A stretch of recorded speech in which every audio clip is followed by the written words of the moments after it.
we've now got our content in, and what we actually want to do is have a look at our folder.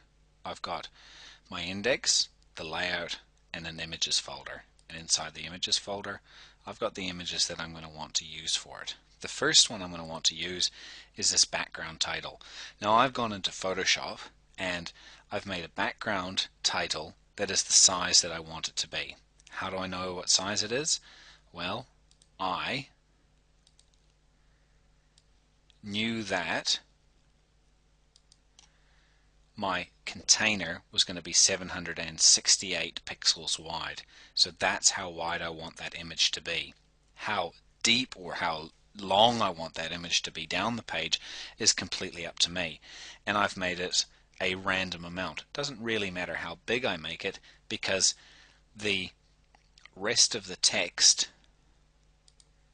in here, this area here that I'm going to use as the header, will automatically increase to fit whatever size I determine it, and this text here will automatically push down to allow it to fit into place. So let's go and put something into our web page, put our first picture in. I'm going to put my header information at the bottom of the page. It doesn't really matter where any of this goes, but I'm just going to put it at the bottom here so that my style sheet starts off with the body tag, which is the whole document. Then I've gone through and I've set up the styling for each of the divs, and now I'm going to go and start coding some of the smaller elements. The H1 tag doesn't need a hash in front of it because it is not a div, it's not a divided up piece of the page. What is the H1 tag? The H1 tag is just simply the top of the container that says Tim Berners-Lee. And what do I want it to do? I want it to have a background that is an image, then the image is title back to .jpg. It doesn't repeat, and it sits at the top left. There's no margin on it. It's got a little bit of padding around it. This is the fonts that I want to use, this font family.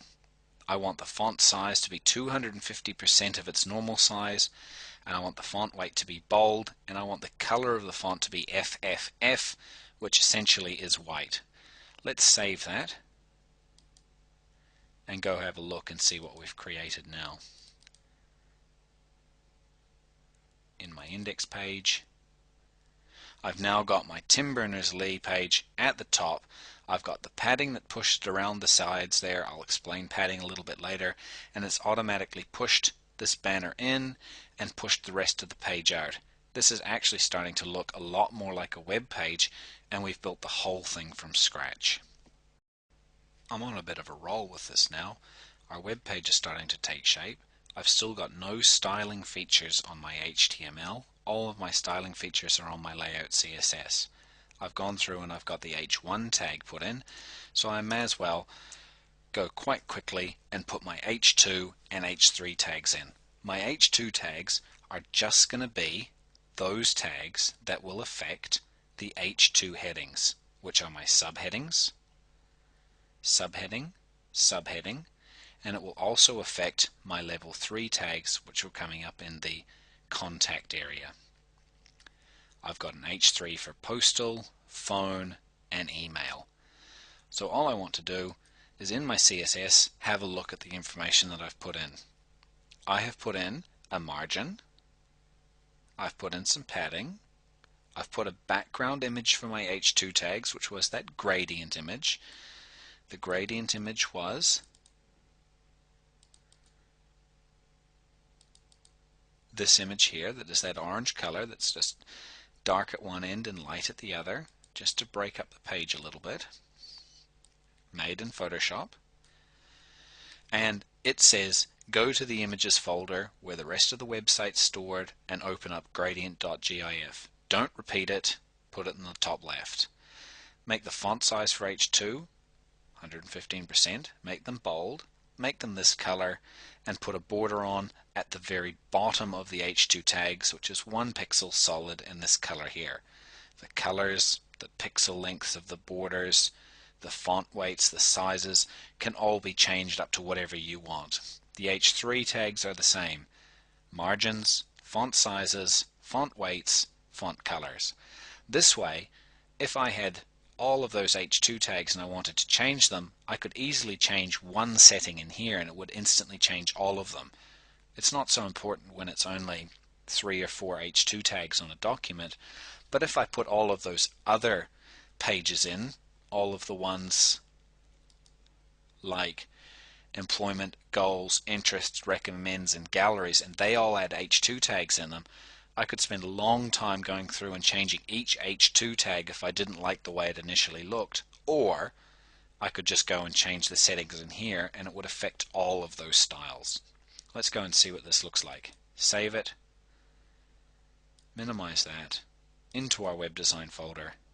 Let's open index.html, and you can now see that that style sheet has suddenly applied it. There's that gradient border, there's the gradient get GIF, there's my headings, which I've changed the font, the style, I've put an orange underline under each one, and they're sitting all the way through. My web page is definitely starting to look much better now. I'm looking at my web page and I've just realized I don't want to constrain myself or to limit my ability to edit the differences on this page and make it look different by having every single H2 tag look the same.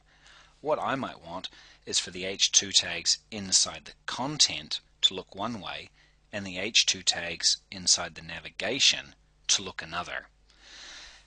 I can't go into my style sheet and add separations in here for exactly what I want, because this is a global H2. It means it will affect all of the H2s. So what I'm going to do now is I'm going to put a code in that is going to specifically allow me to go up to our navigation and change our navigation codes only. So I want to say in here, I want all of the H2s to look the same except for the ones in navigation. So all I'm going to do is put a code in that says, remember to look in the navigation div. To do that, it's the hash key at the beginning, and look inside there for just the H2 tags. And when you see those H2 tags, I want you to apply this color to them. Let's see if that works. We'll save it, minimize it, we'll go into our web design folder, and we'll open up index.html.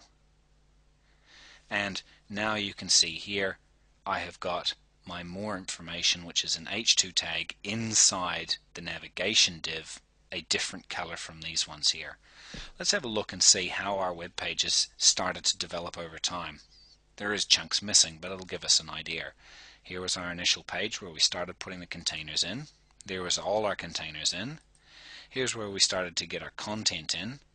Here's where we're starting to style that content. Here's where we're styling our heading and getting our headers all of the same.